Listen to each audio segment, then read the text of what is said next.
Hello guys, welcome to learners locker. Guys, आज की इस वीडियो में हम लोग कवर करने वाले हैं रिमेनिंग इनपुट डिवाइसेस जो कि पिछली वीडियो में हमारे रह गए थे। उससे पहले अगर आपने अभी तक हमारे टेलीग्राम चैनल को सब्सक्राइब नहीं किया है तो प्लीज उसको जाके सब्सक्राइब कर लीजिए। लिंक जो है आपको डिस्क्रिप्शन में गिवन है। तो चलिए बिना टाइम गवाए आज के टॉपिक पे चलते हैं। देखिए, डिजिटाइजर्स डिजिटाइजर्स कुछ ऐसा आपको देखने को मिल जाता है। अब डिजिटाइजर्स को नॉर्मली टैबलेट्स या ग्राफिक टैबलेट्स भी बोला जाता है। क्यों बोला जाता है इनको ग्राफिक टैबलेट्स? क्योंकि ये कन्वर्ट करते हैं ग्राफिक्स या पिक्चोरियल डाटा को बाइनरी इनपुट्स में। मीन्स टू से क्या, ग्राफिकल डाटा क्या, इमेजेस, ड्राइंग्स या कुछ भी ऐसा। जैसे अभी जो मैं यहाँ पे स्क्रीन पे लिख रहा हूँ कुछ भी, जैसे फॉर एग्जांपल मैंने यहाँ पे इंडिया का मैप बनाना है ऐसे करके, ये कुछ मैप बना दिया मैंने। तो ये किस पे बनाया है मैंने? तो ये मैंने बनाया है बेसिकली डिजिटाइजर्स पे। मैं भी क्या यूज कर रहा हूँ यहाँ पे, एक डिजिटाइजर, आपको टीच करने के लिए। तो कुछ ऐसा आपको डिवाइस से देखने को मिल जाएगा। अब देखिए करता क्या है ये बेसिकली, इनपुट डिवाइस है which converts analog information into digital form. यहाँ पे आप कुछ भी लिखेंगे तो वो एक एनालॉग इंफॉर्मेशन है। अब इसको कन्वर्ट करके ये डिजिटल फॉर्म में आगे भेज देगा, कहाँ पे, सीपीयू के पास। देन दूसरा क्या है, used for work related to drawings and image manipulation applications. तो basically drawings, image manipulation applications या टीचिंग पर्पसेस के लिए आजकल बहुत ज़्यादा यूज़ किया जा रहा है ये। तो ये चीज़ आपको ध्यान में रखनी है। एंड यहाँ पे भी कुछ यूज़र फ्रेंडली बनाने के लिए इस डिवाइस को कुछ बटन्स दिए गए होते हैं। ये जो पेन यहाँ पे आपको आ रहा है, इसे हम लाइट पेन नहीं बोलते हैं, तो इसमें बोला जाता है स्टाइलस। अब जो भी इंफॉर्मेशन आप इस पे देंगे तो वो आप अपनी फिंगर्स से नहीं देंगे, राइट? वो आप किसी अदर इंस्ट्रूमेंट से नहीं देंगे, लाइक पेन, पेंसिल, वैसे नहीं देंगे। तो उसके लिए एक स्पेशल डिवाइस इसके साथ आता है जिसे बोला जाता है क्या, स्टाइलस। तो ये चीज आपको ध्यान में रखनी है। तो क्यों यूज किया जाता है, करता क्या है, ये सब कुछ आपको पता चल गया। एंड इसको बोला क्या जाता है, डिजिटाइजर। तो ये चीज आपको समझ आ गई होगी। नेक्स्ट डिवाइस इज माइक्रोफोन, जिसे कि हम नॉर्मली बोलते क्या है, माइक। ऐसा कुछ होता है, ये आपने देखा ही होगा अपनी स्कूल की असेंबलीज में, या जो भी म्यूजिक रिकॉर्ड करते हैं वहां पे कुछ ऐसा डिवाइस आपको देखने को मिलेगा जिसका काम क्या है basically, to convert sound waves into digital signal या डिजिटल फॉर्म। यहाँ से आपकी वॉइस जाएगी एंड यहाँ से ये डिजिटल फॉर्मेट में आगे जाता है सीपीयू के अंडर। दूसरा, used for audio input applications. तो ऑडियो इनपुट एप्लीकेशंस जितनी भी होंगी उसमें आपकी मिक्सिंग ऑफ म्यूजिक भी आ जाएगा, ऑडियो रिकॉर्डिंग भी आ जाएगी, एडिंग साउंड्स टू मल्टीमीडिया भी आ जाएगा, कुछ भी आ जाएगा उसमें जो कि ऑडियो से रिलेटेड है, राइट? तो वहां पे ये डिवाइस जो है वो यूज किया जाता है। अब ये भी बहुत डिफरेंट शेप्स एंड साइजेस में आते हैं। ये वायर्ड भी रहते हैं एंड वायरलेस भी रहते हैं, राइट? तो ये चीज भी आपको ध्यान में रखनी है। तो कुछ चीजें इसमें आपको ध्यान में रखनी है कि कॉमनली इसको माइक बोला जाता है, वैसे ये होता क्या है, माइक्रोफोन। और ये कन्वर्ट क्या करता है, साउंड वेव्स को डिजिटल सिग्नल या डिजिटल फॉर्म में ये कन्वर्ट करेगा। और ये ऑडियो इनपुट एप्लीकेशंस में यूज किया जाता है। Next one is scanners. तो स्कैनर बहुत इंपॉर्टेंट डिवाइस है क्योंकि यहाँ से बहुत बार क्वेश्चन पूछा जाता है। देखिए, स्कैनर एक इनपुट डिवाइस है और जो कि यूज किया जाता है ऑप्टिकली स्कैन अ पिक्चर और एनी ऑब्जेक्ट। किसी भी ऑब्जेक्ट या पिक्चर को या किसी हार्ड कॉपी को आपको ऑप्टिकली स्कैन करना है।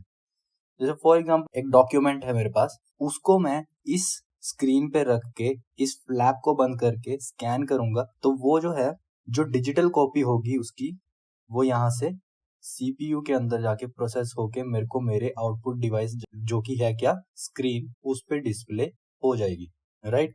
इतना आपको समझ आ गया। देखिए, it can convert this scanned image और ऑब्जेक्ट इनटू डिजिटल फॉर्म। तो वो डिजिटल फॉर्म हमने देख ही लिया कि वो डिजिटल फॉर्म में कन्वर्ट करेगा। It uses a lamp of an array of mirrors for image capturing and image processor for converting it to digital form. अब इसमें यूज क्या किया गया है बेसिकली, तो ये चीज आपको ध्यान में रखनी है, array of mirrors and image processors. अब एरे ऑफ मिरर किस लिए यूज किए जाते हैं इसमें, इमेज कैप्चरिंग के लिए। एंड इमेज प्रोसेसर्स किस लिए यूज किए जाते हैं, to convert it into digital form. तो ये चीज आपको यहाँ पे ध्यान में रखनी है। देन यहाँ पे ये बहुत डिफरेंट साइजेस में आता है, जैसे हैंड हेल्ड स्कैनर्स आते हैं आपके पास, फ्लैट बेड स्कैनर्स आते हैं आपके पास, ड्रम स्कैनर्स आते हैं आपके पास। तो कुछ ऐसे स्कैनर्स और भी रहते हैं आपके पास, तो वो एक स्लाइड में पॉसिबल नहीं है कि वो सारे आपको दिखाए जाएं, तो आपको बस इनके नाम याद रखने हैं, राइट। तो कुछ तो आपको यहाँ पे देखने को मिल ही जाएंगे, जैसे for example hand held scanner जो है, अभी हम बीसीडी करेंगे, बार कोड रीडर, तो वो एक टाइप है किसका, हैंड हेल्ड स्कैनर का, क्योंकि उसको हम हाथ में पकड़ सकते हैं, हाथ में पकड़ के उसको यूज कर सकते हैं। वैसे ही ये फ्लैट बेड स्कैन, तो फ्लैट बेड स्कैनर ये ऐसा देखने को मिलता है आपको, ये देखिए। देन ड्रम स्कैनर्स, तो ड्रम स्कैनर्स में क्या रहता है कि एक ड्रम लगा होता है जिसपे डॉक्यूमेंट जो है वो रोल होगा एंड वो स्कैन हो जाएगा, कुछ ऐसा। बहुत टाइप के स्कैनर्स आ रहे हैं यहाँ आजकल मार्केट में, तो आप उस चीज को आप देख सकते हैं। देखिए स्कैनर की भी आपको फंक्शनिंग पता चल गई कि क्या करता है स्कैनर। Next is MICR। अब यहाँ से कुछ इंपॉर्टेंट चीजें स्टार्ट हो गई है गाइस, तो इनको आपको ध्यान से पढ़ना है। देखिए MICR एक डिवाइस है, अगर डिवाइस की बात हो रही है तो ये एक डिवाइस है जिसको बोला जाता है MICR। और अगर क्वेश्चंस आपको पूछा जाता है कि MICR स्टैंड्स फॉर, या MICR डिवाइस स्टैंड्स फॉर, कुछ ऐसा आ रहा है, तो आपको जो फुल फॉर्म बनेगी वो क्या बनेगी, मैग्नेटिक इंक कार्ड रीडर। क्यों? क्योंकि ये डिवाइस की बात हो रही है। सेकेंडली, अगर MICR process of MICR stands for, या कुछ ऐसा जिसमें आपको पूछा जा रहा है कि इस प्रोसेस को क्या बोलते हैं, तो उसमें जो फुल फॉर्म बनेगी वो बनेगी मैग्नेटिक इंक कैरेक्टर रिकग्निशन। तो ये चीजें कंफ्यूज करती हैं, ये चीजें आपको ध्यान में रखनी है। अगर डिवाइस की बात हो रही है तो आपकी फुल फॉर्म बनेगी मैग्नेटिक इंक कार्ड रीडर, और अगर प्रोसेस की बात हो रही है तो आपकी फुल फॉर्म बनेगी मैग्नेटिक इंक कैरेक्टर रिकग्निशन। इतना आपको समझ आ गया। देखिए आगे क्या है, ये एक इनपुट डिवाइस है, जनरली इसका यूज किया जाता है बैंक्स में to read the cheque number.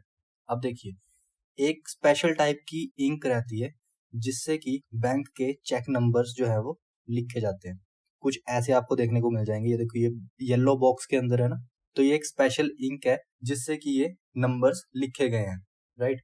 अब बैंकर्स का वर्कलोड कम करने के लिए एंड एक्यूरेसी के लिए बेसिकली इस डिवाइस का यूज वहां पे चेक्स को रीड करने के लिए यूज किया जाता है।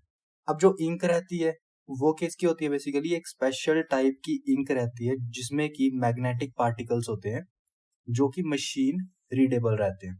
तो उस इंक से ये एक नंबर लिखा जाएगा एंड उसको जो है वो रीड करेगा कौन, magnetic ink character, sorry magnetic ink card reader. इतना भी आपको समझ आ गया। देन इसका यूज किया जाता है क्यों, क्योंकि इसकी एक एडवांटेज है, वो क्या है कि ये फास्ट रहता है ह्यूमन से। अगर ह्यूमन चेक करेगा तो वो बहुत टाइम ले लेता है, बट अगर ये MICR के थ्रू इसको चेक किया जाए तो बहुत फास्टली होगा ये, and less prone to errors, and errors free भी रहेगा। दो चीजें हैं जो कि आपको ध्यान में रखनी है कि अगर आपकी बात हो रही है डिवाइस की तो उसकी फुल फॉर्म आपकी ये बनेगी, एंड अगर प्रोसेस की बात हो रही है तो फुल फॉर्म बनेगी ये। तो इसको आपको ध्यान से करना है। बाकी MICR क्या रहता है वो आपको बता दिया मैंने। नेक्स्ट वन इज BCR, जो कि क्या है, एक बार कोड रीडर। देखिए कोई भी आप सामान बाजार से लेते हैं तो उसमें आपको कुछ ऐसा एक कोड देखने को मिल जाता है उनके पैकेट्स पे, जो कि बेसिकली गुड्स को लेबल करने के लिए यूज किया जाता है, राइट। अब देखिए अगर इस कोड को स्कैन किया जाए तो इसमें आपको इस पैकेजिंग की इंफॉर्मेशन मिल जाएगी कि आइटम नंबर क्या है, या ये कौन सी कैटेगरी का गुड है, कब मैन्युफैक्चर हुआ था, एंड क्या इसकी एक्सपायरी डेट है। कुछ ऐसी इंफॉर्मेशन जो है वो आपको यहाँ पे इसको स्कैन करने से मिल जाती है। सेकेंडली, जो डिवाइस इस कोड को रीड करने के लिए यूज किया जाता है उसे बोला जाता है बार कोड रीडर। तो कुछ ऐसा देखने को आपको मिलता है, ये एक टाइप का क्या है, हैंड हेल्ड स्कैनर। ये मैंने आपको पहले ही बता दिया था। अब देखिए ये जो कोड रहता है आपके पास, ये कोड रहेगा आपके पास डार्क या लाइट लाइंस की फॉर्म में, राइट। तो ये इस कोड को जो है वो स्कैन करता है कौन, ये डिवाइस, जो कि है क्या, एक बार कोड रीडर, जो कि एक टाइप का क्या है, हैंड हेल्ड स्कैनर। इतना आपको समझ आ गया। देखिए it scans a barcode image, convert it into an alphanumeric value and send it to the connected computer। तो ये करता क्या है, बेसिकली एक इस कोड की इमेज को स्कैन करेगा, इसको अल्फान्यूमेरिक वैल्यू में कन्वर्ट करेगा और भेजेगा किसके पास, जिस कंप्यूटर सिस्टम के साथ ये कनेक्टेड रहेगा, एंड उस कंप्यूटर सिस्टम के साथ आप उस इंफॉर्मेशन, यानी कि इस बारकोड के अंदर जो भी इंफॉर्मेशन रहेगी इस गुड्स की, उसको एक्सेस किया जा सकता है। तो ये चीज आपको समझ आ गई बार कोड रीडर क्या चीज होती है। चलिए नेक्स्ट वन इज OCR। तो OCR क्या है बेसिकली, देखिए इसमें भी MICR वाला कॉन्सेप्ट चलेगा कि अगर डिवाइस की बात हो रही है तो इसकी फुल फॉर्म आएगी optical character reader, right. But अगर इसमें आपकी प्रोसेस की बात आ रही है तो प्रोसेस में आप लोग लिखेंगे ऑप्टिकल कैरेक्टर रिकॉग्निशन। तो ये चीजें आपको ये ध्यान में रखनी है, यहीं पे कंफ्यूज होते हैं स्टूडेंट्स। तो कुछ ऐसा आपको OCR देखने को मिल जाता है। अभी ये भी बहुत से शेप्स एंड साइजेस में आएगा, ये छोटे भी होते हैं, हैंड हेल्ड भी होते हैं, राइट, एंड ये कुछ इतना बड़ा भी रहेगा। तो बेसिकली यूज कहाँ पे होता है ये, तो पहले देखते हैं कि ये करता क्या है। It scans the text optically character bye character, convert it into a machine readable code and store it in a system memory. तो ये बेसिकली करेगा क्या कि जो कुछ भी, जैसे फॉर एग्जांपल इस स्लाइड के अंदर ये पूरा का पूरा ये स्लाइड का कलर, ये लोगो, राइट, या ये इमेज, इसको छोड़ के जो भी ये कैरेक्टर है, जैसे यहाँ पे लिखा है OCR STANDS FOR, ये पूरी लाइन, तो इसको ये स्कैन करेगा और सिर्फ इसी चीज को ये कैप्चर करेगा। बाकी ये बैकग्राउंड को नहीं लेगा, इस इमेज को नहीं लेगा, इस लोगो को नहीं लेगा, राइट।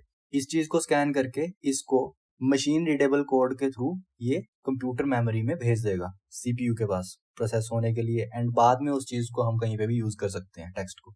देखिए बेसिकली इस चीज का यूज किया जाता है जो लोग ई बुक्स कन्वर्ट करते हैं। मींस कोई भी उनकी किताब रहेगी, किसी ने बुक लिखी है, अगर उसको उस बुक की ई बुक बनानी है और उसके पास हार्ड कॉपी नहीं है कुछ भी, तो वो OCR की हेल्प से उसको इजीली बना सकता है। तो वहां पे जनरली OCRs जो है वो यूज किए जाते हैं। जो प्रोसेस रहता है इसको ऑप्टिकली स्कैन करने का, उसको बोला जाता है ऑप्टिकल कैरेक्टर रिकॉग्निशन। ये आपको पता ही है, ये मैंने बताया भी था आपको पहले। अब इसमें इस डिवाइस की जो स्टैंडर्ड स्पीड है, अभी तो फास्ट भी हो गया होगा, पुराने जमाने में ये चीज स्लो भी रहती होगी, बट इसकी जो स्टैंडर्ड स्पीड है वो क्या है आपके पास 1500 to 3000 कैरेक्टर्स पर सेकेंड। तो ये स्पीड भी आपको ध्यान में रखनी है, कई बार यहाँ से क्वेश्चंस आ जाते हैं। मोस्ट इंपॉर्टेंट चीज जो यहाँ पे आपको ध्यान में रखनी है वो क्या है कि इस डिवाइस में जो टेक्नोलॉजी यूज की गई है उसे बोला जाता है ICR। ICR stands for intelligent character recognition. तो ये चीज आपको ध्यान में रखनी है कि टेक्नोलॉजी क्या यूज की गई है OCRs के अंदर। Now next one is OMR। अगर आपके क्वेश्चन पेपर में ये क्वेश्चन आ जाता है OMR से रिलेटेड, अगर आप उसको गलत करके आ जाते हैं तो वो बहुत शर्म की बात रहेगी, क्योंकि आप उसी चीज के ऊपर पेपर दे रहे हैं जिसके बारे में कि क्वेश्चन पूछा गया है, राइट। तो इसमें भी आपको दो चीजें यहाँ पे ध्यान में रखनी है कि अगर तो डिवाइस पूछा गया है कि OMR stands for what, device की बात की गई है, तो आपका जो आंसर रहेगा वो रहेगा ऑप्टिकल मार्क रीडर, जो कि ये होता है डिवाइस, राइट। और अगर इसी में आपको प्रोसेस की बात पूछी गई है तो ये जो प्रोसेस है स्कैन करने का, इसको बोला जाता है ऑप्टिकल मार्क रिकॉग्निशन। तो ये आपको ध्यान में रखना है। दूसरी चीज, ये क्या करता क्या है बेसिकली, तो use to recognise the type of marks made by pencil या पेन। अब देखिए आपके पास कुछ ऐसी देखने को शीट मिल जाती है जिसमें कि क्या होता है, यहाँ पे सीरियल नंबर रहेगा और ABCD कुछ ऐसे सर्कल रहते हैं जिसको कि आपको पेंसिल पेन से मार्क करना आता है कुछ ऐसे। तो इस शीट को बोला जाता है क्या, OMR शीट। इतना आपको पता ही है। अब देखिए इसमें क्या रहता है कि आपको क्यों पेंसिल क्यों हटाई गई यहाँ से, क्योंकि उसको आप इजीली चेंज कर सकते हैं रब करके, इसलिए यहाँ से पेंसिल को हटाया गया। दूसरी बात, इसमें आप जेल पेन्स को क्यों अवॉइड करते हैं, क्योंकि जेल पेन्स की जो इंक होती है वो जेली होती है एंड वो स्प्रेड हो जाती है शीट पे, जिससे कि एक्यूरेट डाटा कलेक्ट नहीं कर पाते। इसीलिए आपको यहाँ पे बोला जाता है कि आप ब्लैक या ब्लू बॉल पेन का यूज कीजिए, राइट। तो ये मार्क को रीड करेगा बेसिकली जो आपने इस पेन से लगाए होंगे। दूसरी चीज, used where multiple choices are given and few has to be selected. तो वही आपको ये चीज समझ आ गई होगी, जो OMR शीट है उसका पैटर्न क्या रहता है कि आपको मल्टीपल चॉइसेस में से कोई एक को सेलेक्ट करना है। MCQs जहाँ पे रहेंगे वहां पे इस चीज का यूज किया जा सकता है। देन ये डिवाइस क्या करता है basically, use to check answer sheets of examination having MCQs। तो मल्टीपल चॉइस क्वेश्चंस की जो आपकी आंसर शीट्स रहती हैं, OMR शीट्स रहती हैं, उसको चेक करने के लिए ये डिवाइस का यूज किया जाता है। इतना भी आपको समझ आ गया। देन जो प्रोसेस इसमें यूज किया जाता है उसे बोला जाता है ऑप्टिकल मार्क रिकॉग्निशन। तो ये आपको समझ आ ही गया होगा। Next one is biometric sensors. तो देखिए बायोमेट्रिक सेंसर कुछ ऐसा होता है एंड ये डिवाइस जो है ये बेसिकली यूज किया जाता है सिक्योरिटी पर्पस के लिए। आजकल ये डिवाइस जो है वो लैपटॉप्स में भी आ रहे हैं, मोबाइल फोन्स में भी आ रहे हैं। लैपटॉप्स में क्यों आ रहे हैं कि आप बायोमेट्रिकली अपने लैपटॉप को अनलॉक कर सकते हैं। मोबाइल फोन्स में भी आ रहे हैं कि आप फिंगर स्कैन्स, फेस लॉक या कुछ ऐसे बहुत से लॉक्स जो है वो आप रख सकते हैं सिक्योरिटी पर्पस के लिए, ताकि आपका जो डाटा है वो लीक ना हो या इंफॉर्मेशन लीक ना हो, राइट। देखिए कुछ ऐसा डिवाइस रहता है एंड ये यूज किया जाता है टू रिकॉग्नाइज फिजिकल और behavioural traits of an individual. देखिए यहाँ पे आपके पास फिंगरप्रिंट्स आ जाते हैं, रेटिना स्कैन्स आ जाते हैं जो कि आईज के लिए होते हैं, राइट। देन आपके पास फेस आईडी आ जाएगा, जैसे फेस अनलॉक आजकल बहुत से फोन्स में या लैपटॉप्स में आपके पास ये ऑप्शन मिल जाता है कि आप फेस दिखाओ और आपका फोन जो है वो अनलॉक हो जाएगा। देन आपके पास यहाँ पे वॉइस रिकॉग्निशन भी यूज किया जाता है कि आपकी वॉइस को रिकॉग्नाइज करके वो अनलॉक कर दिया जाएगा, राइट। तो पहले ये चीजें मैक्सिमम यूज की जाती थी सिक्योरिटी पर्पस के लिए, बट अब इनको लेके आया जा रहा है कहाँ पे, अपने यूनिवर्सिटीज, कॉलेजेस या फिर आपका कंपनीज में, ताकि एम्प्लॉयज की अटेंडेंस के लिए इस चीज को यूज किया जा रहा है बेसिकली। देखिए पहले क्या होता था कि mainly used for security purposes for attendance, अब अटेंडेंस के लिए भी इस चीज का यूज किया जा रहा है, राइट। अब क्यों इस चीज का यूज करने लगे हम, ताकि आईडी फ्रॉड्स को हम मिनिमाइज कर सकें, आईडी फ्रॉड्स को हम कम कर सकें। तो पहले क्या होता था कि स्कूल, कॉलेजेस या फिर कंपनीज के अंदर कोई एम्प्लॉय आएगा, राइट, तो वो पहले रजिस्टर्स में आपकी अटेंडेंस होती थी, तो वो एक दिन आएगा और हफ्ते की अटेंडेंस को मार्क करके चला जाएगा, राइट। तो वो फ्रॉड ही है बेसिकली। तो उस चीज को कम करने के लिए आपको ये चीजें यूज कर रहे हैं हम आजकल। तो ये चीज आपको पता चल गई। Next one is webcam. ये चीज तो सबने देखी होगी। देखिए वेबकैम क्या होता है, अगर बात करें लैपटॉप्स की तो ये एम्बेडेड आएगा, अगर आप बात करें डेस्कटॉप की तो ये एम्बेडेड नहीं रहता है, इसको आपको एक्स्ट्रा लेना पड़ता है मार्केट से ताकि आप इस चीज को अटैच कर सके, राइट। अब देखिए है क्या, बेसिकली ये एक वीडियो कैप्चरिंग डिवाइस है जो कि यूज किया जाता है आपके कंप्यूटर्स के साथ, ताकि आप कैमरा की फंक्शनिंग को एक्सेस कर सके अपने डिवाइस के साथ। बेसिकली आपको करना क्या है, इस डिवाइस को अपने सिस्टम के साथ अटैच करना है एंड आप वीडियो कैप्चर्स कर सकेंगे या इमेज कैप्चर कर सकेंगे। देखिए आगे क्या है, यूज्ड फॉर वीडियो कॉन्फ्रेंसिंग और video chatting. Video conferencing, video chatting, इस चीज के लिए आप यूज कर सकते हैं। देखिए कैमरा की जितने भी फंक्शंस हैं वो आप एक्सेस कर सकते हैं अपने डिवाइस में, अगर आप वेबकैम को अटैच कर देंगे उस डिवाइस के साथ। तो इतना आपको समझ आ गया। देखिए acts like a digital camera, तो डिजिटल कैमरा की तरह एक्ट करता है, ये एम्बेडेड भी रहता है या नॉट एम्बेडेड भी होगा। एम्बेडेड मीन्स अगर आप लैपटॉप्स को देखें तो उसके ऊपर या स्क्रीन के बिल्कुल ऊपर यहाँ पे आपको एक सर्कल सा देखने को मिलता है जो कि एक वेबकैम ही है बेसिकली। और अगर किसी डेस्कटॉप में देखें तो डेस्कटॉप में आपको यहाँ पे अटैच करना पड़ता है ये चीज। तो होप आपको लेक्चर समझ आ गया होगा। अगर इस लेक्चर में कोई भी आपको कंफ्यूजन है या कोई आपकी क्वेरी है तो आप हमें कमेंट सेक्शन में इस चीज को पूछ सकते हैं, हम लोग डेफिनेटली इस चीज को रिजॉल्व करने की कोशिश करेंगे। एंड गाइज अगर आपको वीडियोस पसंद आ रही हैं तो प्लीज वीडियोस को लाइक कीजिए, चैनल को सब्सक्राइब कीजिए एंड शेयर कीजिए अपने फ्रेंड्स के साथ, ताकि उन तक भी ये इन्फॉर्मेशन पहुंच सके। चलिए मिलते हैं अपने नेक्स्ट वीडियो में, तब तक के लिए थैंक यू।